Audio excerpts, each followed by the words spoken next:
So we're out in one of my young Cabernet vineyards, and it's a special time of year because they're actually in bloom right now. So you see the flowering going on. A healthy soil is a fundamental part of a healthy grapevine. And of course, that's the principle of organic farming. Healthy soil produces a healthy plant. A healthy plant naturally resists disease. And so, organic farming, I don't think about it as not using chemicals. I think about it as not needing chemicals. Soil has two great functions. That is, one, to break down the organic matter and to make the nutrients available to the plant. And the other function of soil is that healthy soil will provide a soil structure that holds lots of moisture into the soil. Now, that's very important for us because the Napa Valley is a Mediterranean climate. And by that, I mean that we get plenty of rain. We get as much rain as Chicago, 30, 35 inches a year in an average year. But we get no rain in the summer months. So from May, essentially, until October, zero rain, none. I mean, it's a big deal if we get a little bit of rain in the middle of the summer. And so we need healthy soil to store this moisture, the winter rain, into the soil, this great reservoir of moisture. And when we do that properly, then we don't have to irrigate. We don't have to add water through the summer.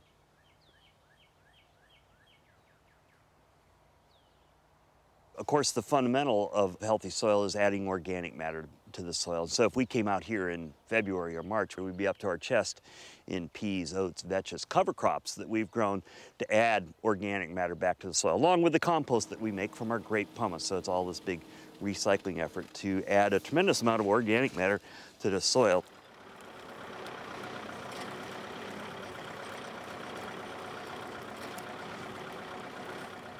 So if we go down in the soil, we find all this stuff going on in the soil, and here's a nice earthworm, and we can just see this is like chocolate cake, basically. And this just smells so good. This is going to provide all that this grapevine needs now to provide great grapes with deep flavor. It's kind of like a tomato, that comes from your grandma's garden. It's got that great tomato flavor. Well, that's because those flavors come from the soil. And we've all had tomatoes from the grocery store in the middle of January, hydroponically grown, fertilizer and water. And we know what those tomatoes taste like. They just don't have the flavor. And so that's really what we're trying to do, is pull this deep flavor from our beautiful vineyard up from the soil into the grapes themselves. The very concept behind great wine is this concept of terroir, the idea that the grapes, the wine, will actually take the character, the soul, the flavor from the soil into the plant. Every molecule in that grape, every molecule in that wine will be directly connected to the soil that it came from, the very foundation of great terroir. You can see how we're starting to pulverize this very top little layer of the soil here, and that's actually becoming a mulch. And so we're essentially putting 6 inches of mulch on top of this soil to hold the moisture in. Otherwise, it would evaporate out too quickly. So the old timers say that we cultivate, we don't irrigate. And we're now in the beginning part of June. We came back 2 months later in the heart of the hot summer weather. You'd have to go down just another inch deeper and you'd still bring up this moist soil. The good moisture will be deeper and deeper and deeper in the soil throughout the summertime. And so it's the grapevine's job to explore that soil, putting its roots down deep, trying to find that moisture, find that nutrient. That's what grapevines have evolved for millennium to do, is to put their roots down deeply into the ground. And they know that they can only grow so fast up top, or else their roots won't be able to provide for them, so it naturally devigorates the vine.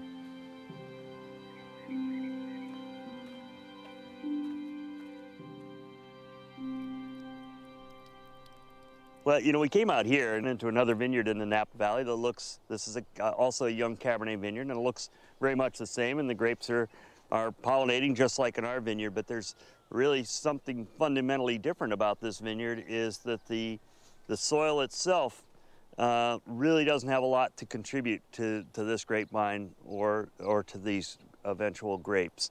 And the reason is they've not added organic matter back to the soil, and therefore, as you can see, it's become hard and compacted, so it's really become dirt, not soil. And so by not returning organic matter to the soil, by not encouraging that soil organism, this deep living process of fungi and all the stuff that goes, all this life in the soil's essentially become inert. And in the process, it's lost its ability to provide nutrients to this plant, and it's lost the ability to hold moisture and provide water for this grapevine. And so the farmer of this vineyard is obliged to add those things himself. And he does it in a very efficient way by putting fertilizer in the water and then dripping it to the base of the plant. And the grapevine has adapted very well to this situation. It says, you know, for millennium, its roots have been down deep in the ground. All of a sudden it says, oh, the food and the water are up there. And so really all the roots of this grapevine have come up very close to the surface. It has a root ball about the size of a basketball living. It gets its water and fertilizer every 5 days to keep this grapevine alive and producing grapes. And in a way, you could say this works.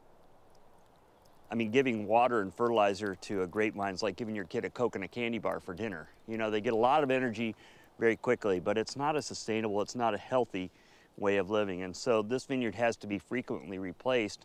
And in fact, the average lifespan for a vineyard in Napa Valley is about 12 to 15 years, a very short period of time. In great winemaking, we think about vineyard health, like in my vineyard, to be 60, 70 years. And so it's a really fundamental difference. The other thing is that there are a lot more problems because as you add water, you start to get more weeds. So then we have to start using herbicides to control the weeds. And this just double backs this vicious cycle of not returning organic matter back to the soil.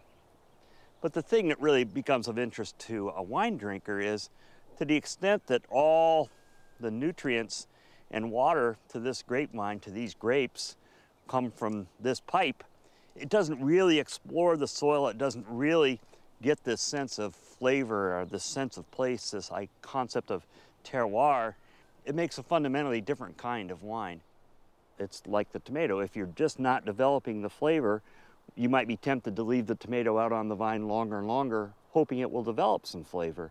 And this is really what's happening with grapes. The winemakers are going out and they're testing the grapes and they're going, oh, this just doesn't have, you know, that good Cabernet flavor. So they're tempted to leave them out there longer. We call it hang time, where they spend you know, longer and longer out on the vine developing more sugar, hopefully more flavor. And so we've seen the sugar levels in grapes go from what was normally 22.5, 23, maybe 23.5% sugar, or bricks we call it. Now it's common to leave it 25, 26, 27. The average bricks or sugar level for Cabernet Sauvignon in the Napa Valley last year was 28%. This is a potential alcohol very close to 16% alcohol, a whole different kind of wine than we used to make. And so that's a real big change in the way wines are being made. Unfortunately, not only in Napa, but really all over the world. It's called the global wine style, as it were. If you give a vine all the water and all the fertilizer you need, it starts to grow very vigorously. And there's an old saying that the more a vine grows like a weed, the more the wine tastes like a weed. And what do you do with wines that don't have any flavor? Well, you bring them into the winery and it's 200% new oak and micro-oxygenation and spinning cone and reverse osmosis and mega purple and flying winemakers and all this stuff we've developed in the global wine market to add flavor back to wine that God was willing to give us for free if we'd just given a little more attention, a little bit more care to this living, healthy, breathing soil organism.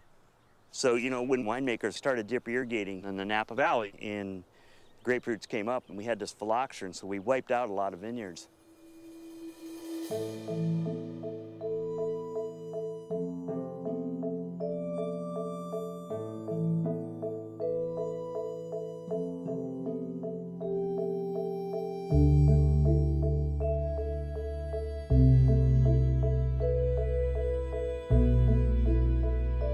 Well, then people replanted on rootstocks that they got from Europe where they get summer rain. They're riparian rootstocks. Riparian means river, so these are rootstocks that go out wide in the soil, not deep in the soil. And so a lot of people have gone to those kind of rootstocks, and to go back to dry farming, they'd have to replant. Now, that's not true of all vineyards. If you just came and said, okay, we want to dry farm this and shut off the water, they would all die.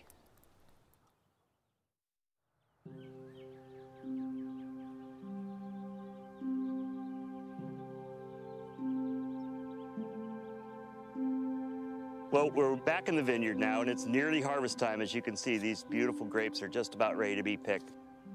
We've had no rain since the spring, and so these grapes are starting to sense that the soil is drying out, that it's time to put all of its energy into ripening this fruit so it completes its function of disseminating its seeds. When we were here in the spring, we found that the soil had a lot of moisture when we dug down into it. But you can see there's still some moisture in this soil, and that's because there's so much organic matter in the soil. A healthy pound of soil will hold 9 pounds of water. It's like a gigantic sponge. Now, there's not enough moisture here for the grapevine, so it's had to put its roots down deeper and deeper and deeper, looking for moisture. And in the process, it knows, I better slow down my growth. It devigorates itself because it knows it might run out of water. And so its roots have gone deeper and deeper and deeper, trying to find the nutrient and the moisture. And now, finding less and less of that, it knows it's time to start ripening its fruit and to get ready for winter. And so here's the wisdom of nature, but that wisdom is lost if it's not connected to deep and healthy soil.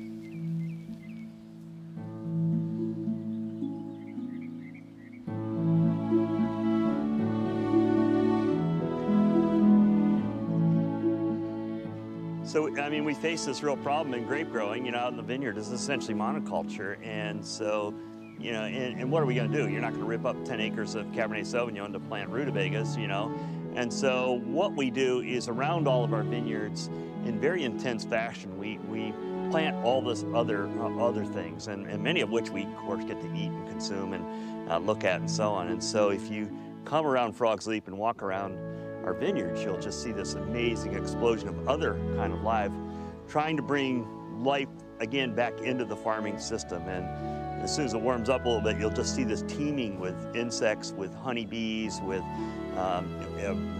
birds of all sorts, all this adding life back into the farming system. And it's the same respect that we give to the life in the soil. In other words, that we want to have all this life going on in the soil. Well, that has to happen above ground as well. It's amazing how much health we can bring back into the farming system.